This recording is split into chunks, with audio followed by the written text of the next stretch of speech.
So as you know, if you're one of the adherents, the dog goes to camp has morphed into the man's drying out. And it was the tale of me being stuck at camp while the man went on a sexual escapade. And his own sexual escapade and fun time Charlie, good time Charlie sex romp, the whole fling, it morphed into the man had to go to some kind of a weird thing where he was held for like 3 or 4 or 5 days against his will in like a psychiatric ward. And the best thing you could term it as, like one of the elitist tricks is if you do something really scuzzy, weird, if you get a lot of trouble and they throw you in a psych ward, the elites say you are drying out. Now in this case, that's what he's doing. He's trying to dry out. He's trying to give up the bourbon. I think he might have got some DTs while he was in the psychiatric ward.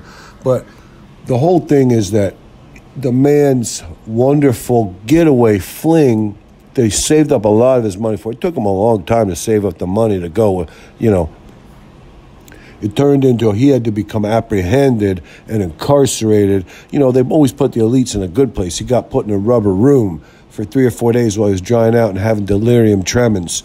But they let him out. But the man, he characterized it as a drying out thing. Not really that. He was arrested and thrown into a nut asylum. It was that he's drying out. But then he is really drying out. And he's been trying to stay off the booze. And it's almost like when you discover the true man underneath the booze, you're like, oh my God, this guy is screwed up. This guy's worse than oxygen deprivation. If all he had wrong with him was oxygen deprivation, that would be okay. He's got weird anxiety troubles. He's got fidgetiness. He's got panic attacks. His mind is wandering. He must have that ADH. He can't concentrate on nothing. He does things repetitively, and he's OCD. This is an example. So somehow the man never bothered to do this, but now that he's drying out, I notice he's trying to repurpose garbage.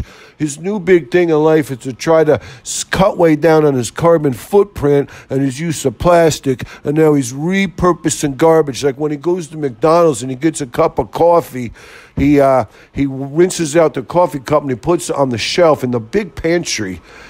He goes into the kitchen of the actual manor house, not our little kitchen inside of our chambers. And he's got these big unused shelves. It's like back in the old days when they would be taking care of 50 people, 60, 70 people at a clip.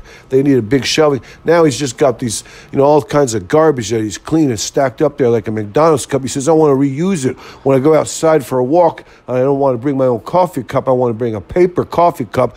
I'm going to reuse that so that it's repurposed and it's reused, and I'm cutting down how much carbon footprint, And I said, well, that sounds good, but it started out one time when he got a styrofoam container of soup with a lid. It was really, really good soup. Well, he ate the soup and he rinsed it out and he was going to throw it out. He says, I'm going to save it. Well, then he saved the next one. Now he's got 15, 16 of them white cups with the lids all cleaned out where he got the soup. I'm like, you got to take it back in with you. You got to go back to the lady and say, I brought my own container. You got to get her to mark the one. She needs to sign the bottom of one of these things so you can reuse it there. What are we going to do with all these containers?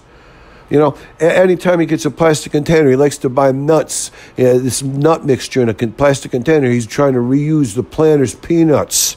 The styrofoam container, he got a sandwich and some chips. And if you look, it's stacked up head high with coffee, whatever you call them, coffee containers, coffee can. This is so crazy. So he finally decided to take one of those plastic containers that it had the nuts in that he's repurposing, and he's collecting whenever he goes to Arby's or something, he gets some kind of sauce. Now he puts it in that clear plastic container so he can see what kind of sauce it is. But now he's got like 10 or 11, clear plastic containers filled up with ketchup packets, mustard pack, and Arby's. If you read the label on what some of this stuff is, it's not even real. You might as well buy the Hunts and leave it in the refrigerator. You don't need all these packets. I said, what are you getting all these packets for? You got like 5, 6, 7 things, quarts staved up, a little packets of ketchup. I said, you got a big thing of Hunt's ketchup right in the refrigerator. And I said, what are you saving on this way? He says, you never know when you're going to run out. I said, yeah, you might run out. So you might want to have 5 or 6 packets. You got enough packets to keep a troop of Boy Scouts up in ketchup for a month. if they were just having a hamburger jamboree.